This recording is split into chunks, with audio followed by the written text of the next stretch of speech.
Welcome back to Arcanine Rides. This video will cover my favorite high-quality Amazon electric scooter accessories for your scooter itself. My previous video covered safety gear, so if you're looking for riding gear recommendations, you can check out that video linked in the top right corner or down below. Or watch this one first and head over there after. Okay, let's talk scooter accessories. As always, the things I talk about in this video is stuff I have personally tested and stuff that I have used or currently use on my own scooters, or brands that I trust based on personal experience with their products. Everything will be linked down below in the description. Let's start at the top of the scooter at the handlebars and work our way down.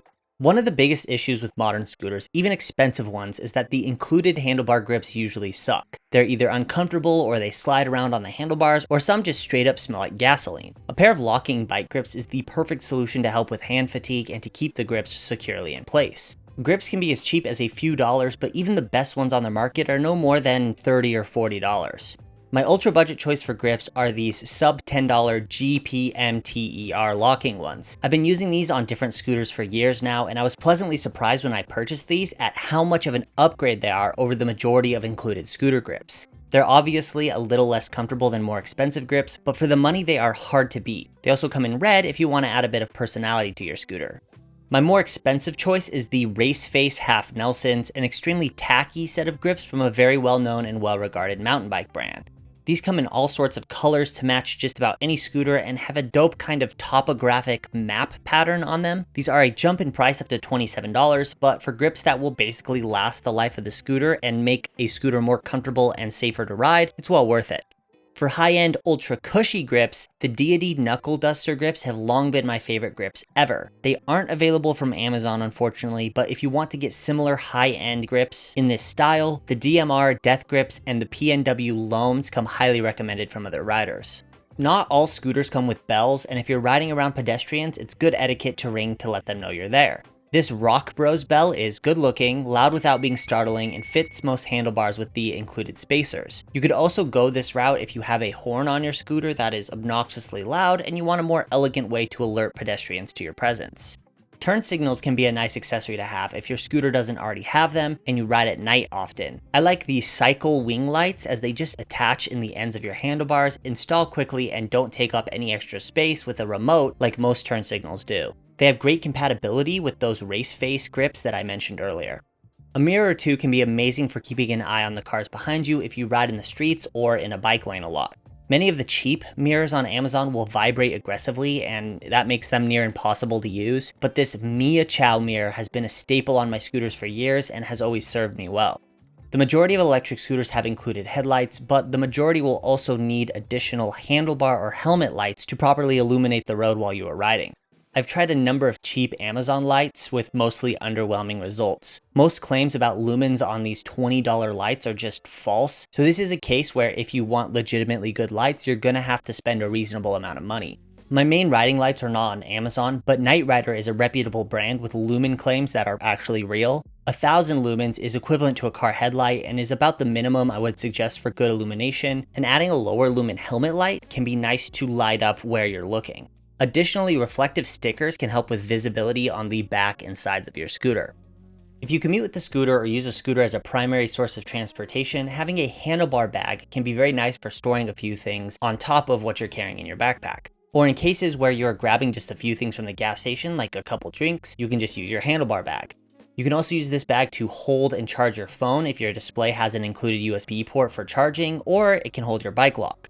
A lot of scooters come with a bag like this included, but otherwise you can just grab any of the basic shell style ones on Amazon. They'll run you about $20, and for a few dollars more, you can get a slightly larger one like this Rhino Walk one that attaches to the handlebars but can be removed and used as a regular sling bag. For those same people who are constantly commuting or getting around on their scooter, a phone mount can be useful. I use mine primarily for using maps to get around, but riders can also use it for tracking their speed with GPS, or some scooters come with apps that monitor remaining range and temperatures and that kind of thing, and that could be useful to keep an eye on. I've had good success with the style that has the rubber straps to keep it in place, and I've never had a phone fall out.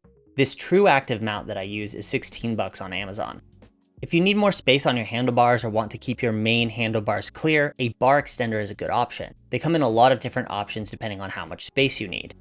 For scooters that do not have integrated handlebars but use a bike stem clamp, upgrading your handlebars can be an option depending on your needs. Wider handlebars can offer more stability and control, especially for off-road riding. If your current handlebars are not high enough, you can get ones that have a bit more rise to them and make them easier to reach. Brands like Raceface, P&W, Spank, and 50/50 offer a wide range of high-quality handlebars with different colors and geometry. If you swap out your handlebars, you can also swap out your stem clamp. You can change how far away your handlebars are by using a different stem clamp, but it can also be a cosmetic upgrade. I've used this Husa felt stem for a couple bikes and scooters, and it looks great and is built solidly. Moving down to the deck of the scooter, a great option for a cosmetic upgrade or a grip upgrade is using skateboard grip tape. And it's easy enough to just rip the old mat off and install some of your own grip tape. You can also drastically change the aesthetics of your scooter without spending a ton of money this way. I use Mob Grip for most of my scooters, but I don't think the brand matters too much as long as the adhesion is good. Alternatively, if you like the look of rubber mats or you don't want to rip yours off your scooter, you can cut the grip tape into strips and put it in the place where you rest your feet for a little bump up in overall grip.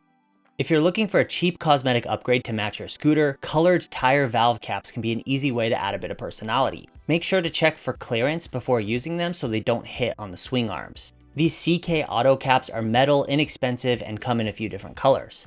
Colored bolts, zip ties, Velcro ties, or brake cable crimps can be other cheap cosmetic upgrade options. It's easy to add a little bit of personality and flair without spending a ton of money. If you're ever planning to leave your scooter in public, you should have a really solid lock. I could make a whole video about this, and I probably will, but do not trust your scooter's included quote-unquote security features. Thieves do not care and will not check if your scooter screen has a passcode, or if the tires lock up when it's moved, or if the scooter makes an annoying noise. A thief will simply pick up your scooter and walk off with it. You always need an actual chain lock or U-lock to secure your scooter no matter which scooter you have. And please do not get one of these stupid handcuff locks or folding locks or the other gimmicky junk that shows up when you search for scooter accessories on Amazon. Buy a reputable brand with a high quality chain and lock. A good chain lock from Kryptonite, my preferred brand, can be a bit pricey, but so is having your scooter stolen. I've used the Keeper for a long time, which is extremely affordable, but depending on where you live, you might need something more heavy duty. Kryptonite's New York forget about it line of chain and U-locks would be my suggestion for top of the line protection. Let's pivot over to tools now. There are a ton of different tools that you can buy for your scooter, but let me run through the basics that every rider should have. A set of hex keys is the absolute first thing to get. Most scooters come with a basic folding hex set, but having a high quality set with handles is game changing for setting up and working on your scooter. Don't get a cheap all metal set. They work, but not any better than the included ones with your scooter. It is well worth it to invest in these T-handles. You'll also want a higher quality folding hex set that is better than the one that came with your scooter. Even the highest quality folding sets aren't very expensive, so I highly suggest going with something like Park Tools for the absolute best quality folding set that you can get. You'll also want a good set of Phillips screwdrivers. At the very least, you'll want a couple screwdrivers with 2 different size tips to cover all the common screws. You'll also need a tire inflator. You could go for a cheap hand pump or a slightly more expensive floor pump, but I honestly wish that I had switched to an electronic pump sooner. You can just set the target tire pressure and the pump does all the work. I'll also link the better valve extender style below for those tricky to reach valve stems. The long style that sometimes comes with scooters is leaky and frustrating to use. A basic wrench set for the larger bolts is the last main tool that I feel is really worth getting. I like a basic set of these ratcheting ones, and you won't need anything fancier than this for the majority of work you'll do. A socket set would be the upgrade over this if you want a more complete set to cover every possible bolt you'll need to work on. Not an essential tool, but one of the best purchases I've made in my life, period, are these Fiskars shop shears. These cut everything, they never get dull, and they're comfortable to use. I use these for everything from opening boxes to snipping zip ties to cutting grip tape to everything else in between.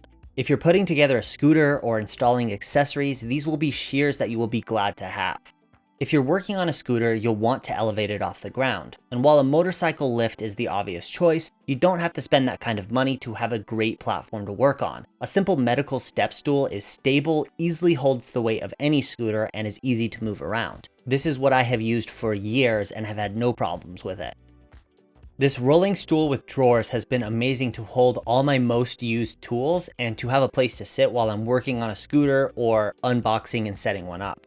Let's move on to some electronics that you can pair with your scooters to help you record your rides. For high precision tracking of top speed and acceleration times, this draggy GPS module is the way to go. The app that connects to it is easy to use, and the module lasts a full 20 hours before it needs charging. If you want to record your rides, you'll need an action camera. The obvious choice is a GoPro, and I have used a number of different models through the years. The less obvious option would be the DJI Action. I've used both of these, and each camera has their pros and cons. Going into a ton of details about the differences between them could be its own video, but my current main camera is the DJI Action 4.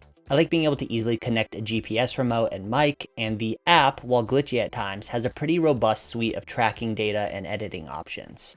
If you want to make your own videos, I use the DJI Pocket 3 for the majority of my video recording as an impressive portable alternative to a big bulky camera and gimbal. The built-in gimbal and stabilization keeps shots level, and the included mic syncs easily. If you want to shoot with your phone, like I did for years, the DJI Mobile Gimbal is a budget alternative if you want to get those buttery smooth shots. And that wraps things up. This feels like a pretty comprehensive look at possible accessories and upgrades for your scooters that can be found on Amazon, but what did I miss? What accessories should I try in the future? Let me know down in the comments. Check out the description for links to everything in this video. Go check out the video on Amazon safety gear if you haven't seen that yet, and I'll see you in the next one.